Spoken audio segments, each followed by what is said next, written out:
Act 2, Part 2.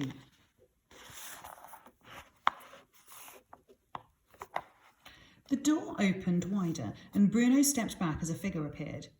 But it wasn't Father. It was a much younger man and not as tall as Father either, but he wore the same type of uniform, only without as many decorations on it. He looked very serious, and his cap was secured tightly on his head. Around his temples, Bruno could see that he had very blonde hair, almost an unnatural shade of yellow.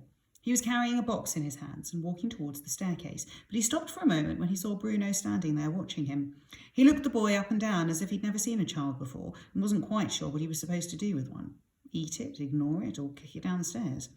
Instead, he gave Bruno a quick nod and continued on his way. "Who was that?" asked Bruno.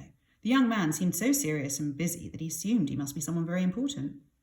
"One of your father's soldiers, I suppose," said Maria, who had stood up very straight when the young man appeared and held her hands before her like a person in prayer. She had stared down at the ground rather than at his face, as if she was afraid she might be turned to stone if she looked directly at him. She only relaxed when he had gone. "We'll get to know them in time." "I don't think I like him," said Bruno. "He was too serious." "Your father's very serious too," said Maria. "Yes, but he's Father," explained Bruno. "Fathers are supposed to be serious. Doesn't matter whether they're greengrocers or teachers or chefs or commandants," he said, listing all the jobs that he knew decent, respectable fathers did, and whose titles he had thought about 1,000 times. "And I don't think that man looked like a father, although he was very serious, that's for sure." "Well, they have very serious jobs," said Maria with a sigh, "or so they think anyway. But if I was you, I'd steer clear of the soldiers."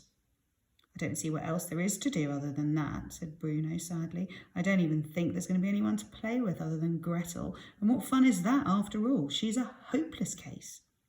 He felt as if he was going to cry again, but stopped himself, not wanting to look like a baby in front of Maria. He looked around the room without fully lifting his eyes up from the ground, trying to see whether there was anything of interest to be found. There wasn't. Or there didn't seem to be. But then one thing caught his eye. Over in the corner of the room, opposite the door, there was a window in the ceiling that stretched down into the wall, a little like the one on the top floor of the house in Berlin, only not so high. Bruno looked at it and thought that he might be able to see out without even having to stand on tiptoes.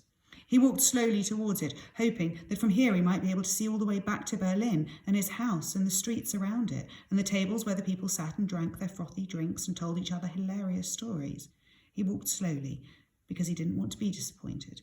But it was just a small boy's room, and there was only so far he could walk before he arrived at the window. He put his face to the glass and saw what was out there. And this time, when his eyes opened wide and his mouth made the shape of an O, his hands stayed by his sides because something made him feel very cold and unsafe.